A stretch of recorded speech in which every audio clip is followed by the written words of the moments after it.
बनाना, मिटाना, मिनटों में सुलझाना। काश आसान होता अपना घर भी बनाना। मजबूत, पक्का, अच्छा बनाना। काश आसान होता अपना घर भी बनाना, अपना घर भी बनाना। काश घर बनाना यूं ही बच्चों का खेल होता, पर है नहीं, क्योंकि ये कागज पर लकीर नहीं जो मिट गई। एक बार घर बन गया तो बन गया। इसीलिए आप लेते हैं सलाह और आपको खूब मिलती है। मार्बल्स, टाइल्स, लाइट्स, पेंट, सजावट की हर चीज पर बनावट का क्या? उसका क्या जो बदला नहीं जा सकता? रेत कैसी हो, गिट्टी ईंट कहां से लें, कंक्रीट मजबूत कैसे बने, नींव कैसे पड़े, छत कैसे डले? आपकी जान पहचान में तो किसी को भी नहीं है सही और गलत की पहचान। सच तो यह है कि अंदाज से ऐसा ही होता है, चलता है से लोग काम चला लेते हैं। शायद इसलिए ज्यादातर घर सही तरह से नहीं बनते। कहीं छत से लीकेज, तो कहीं दीवारों में लगातार शोरा, कहीं नींव गड़बड़, क्योंकि गलत मटेरियल और तरीका कभी नहीं दे सकता सही नतीजा।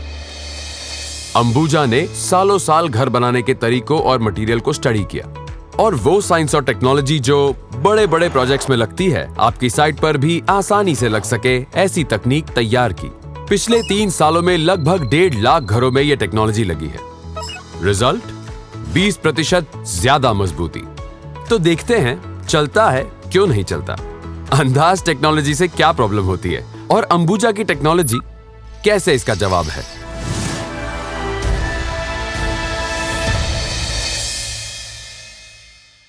शुरू करते हैं घर के स्लैब से। यह है सबसे तकनीकी काम और गलतियां हैं बहुत आम।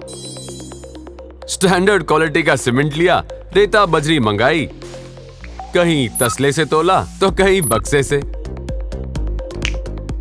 मिक्स का एक ही फॉर्मूला हर साइड पे फिट किया, पानी भी अंदाजे से पड़ गया, चलो कंक्रीट बन गया, लगा दो। कंक्रीट बनाना एक साइंस है, जितना गाढ़ा उतना मजबूत और लीक प्रूफ। ये गाढ़ापन अंदाजे और तजुर्बे पे नहीं छोड़ा जा सकता। एक ही हिसाब सब जगह नहीं चल सकता। अंबुजा ने जगह जगह के मटेरियल टेस्ट कर 100 से भी अधिक फॉर्मूले बनाए हैं। रेती बजरी की क्वालिटी पहचानो, साइज देखो, उसका कोड कंप्यूटर में डालो। 2 मिनट में कंप्यूटर बताएगा एग्जैक्टली कितनी बजरी, कितनी रेती, कितना पानी। ना झंझट ना अंदाजा, ठेकेदार का काम आसान, कंप्यूटर ने दिया समाधान। अब सवाल है कि छत के लिए कोई भी स्टैंडर्ड सीमेंट चलेगा क्या? चलेगा, पर 100% मजबूती के लिए अंबुजा ने गाढ़ा कंक्रीट बनाने का एक स्पेशल सीमेंट भी बनाया है। इसमें सिलिका जेल 100% बनता है, कंक्रीट और भी ज्यादा गाढ़ा करता है और बजरी और रेत के बीच के छोटे से छोटे छेद को भी बंद करता है। कंक्रीट तो सही बन गया, पर तराई का क्या? पानी से स्लैब की तराई क्यों करते हैं? पानी क्या करता है? जितने लोग उतनी राय। पर आमतौर पर यह मानना है कि इससे कंक्रीट ठंडा रहता है और मजबूती के लिए यह जरूरी है। सही साइंटिफिक रीजन यह है कि कंक्रीट के अंदर होती केमिकल प्रतिक्रियाओं को 7 दिन तक पानी चाहिए। अंदर का पानी धूप और हवा से उड़े नहीं, इसलिए जरूरी है कि स्लैब कम से कम 7 दिन तक ढका रहे। स्लैब के ऊपर छोड़ा पानी ढक्कन का काम करता है, इसलिए ऊपर का पानी बार बार डालना पड़ता है। लेकिन लगभग सभी जगह ऐसा नहीं होता, यहाँ भी कम ज्यादा चलता है। अगर कंक्रीट ढकना जरूरी है तो पानी से भी सीधा और सरल तरीका है, प्लास्टिक से ढक दो। अंबुजा ने इसके लिए स्पेशल प्लास्टिक की शीट्स बनाई हैं। स्लैब डलते ही ये शीट बिछा दो, 7 दिन के बाद निकाल दो। आसान पक्का तरीका, लीकेज नहीं, स्लैब के सरिये पे कभी जंग नहीं, स्लैब फौलादी और 20% ज्यादा मजबूत। चलिए अब बात करते हैं दीवार की। ये तो सही ही बनती होगी। ईंट सही होती तो शायद सही बनती। दीवारों में शोरा की समस्या इतनी ज्यादा है कि लोगों ने मान लिया है, भाई दीवार है तो शोरा तो होगा ही ना। ये नमक या शोरा होता है मिट्टी में, जिससे ईंट बनती है। फिर ईंट बनाते समय इसमें नमक भी डालते हैं ताकि ईंट जल्दी पक जाए। कहते हैं चलता है। किसे दिख रहा है? शोरा ऊपर से दिखता नहीं, पर घर बनने के बाद जल्द ही अपना रंग दिखा देता है और हमेशा के लिए सरदर्द बन जाता है। 20% ईंटों में भी शोरा हो तो समझो कि दीवार 100% खराब है। कोई समाधान? ना रहेगी ईंट, ना रहेगा शोरा।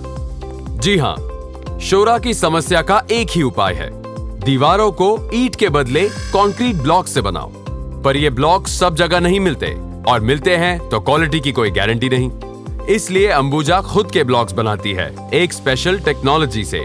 ईंटों से दुगने मजबूत, इस्तेमाल में आसान, और एक और बड़ा फायदा, कंक्रीट ब्लॉक्स बाहर की गर्मी या ठंडक को घर में आने से रोक देते हैं, इसलिए इसको कूल वॉल्स कहते हैं। मजबूती जो टूटे नहीं, घर ठंडा रखे, और दुनिया पूछे भैया इस दीवार में शोरा क्यों नहीं आता? घर की बनावट का एक और मेन हिस्सा है जमीन के अंदर, इसलिए लोग ध्यान ही नहीं देते कि यहाँ क्या चल रहा है। पर इस नींव की मजबूती पर आपका घर टिका है। इसकी समस्या है प्रदूषण। क्यों चौंक गए? अंबुजा ने भी ये पहले सोचा नहीं था, लेकिन प्रदूषित पानी और हानिकारक केमिकल्स तेजी से जमीन में फैल रहे हैं। इसका असर आज बनने वाली नींव पर कल जरूर पड़ेगा। वक्त बताएगा कि ये विषकारी केमिकल्स और कीटाणु नींव को कितना कुरेदते और कमजोर करते हैं, पर तब तक देर हो चुकी होगी। नींव फिर थोड़ी खुदेगी।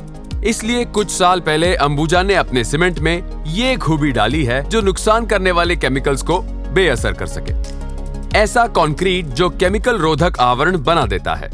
ये प्रक्रिया लगातार चलती रहती है, यानी सालों साल नींव मजबूत और सुरक्षित। सही मटेरियल, सही तकनीक और सही लोगों की सलाह और मदद। ये है अंबुजा सर्टिफाइड टेक्नोलॉजी। ये सजावट की नहीं, आपके घर की बनावट, उसकी मजबूती की बात है। आप नहीं कह सकते चलता है,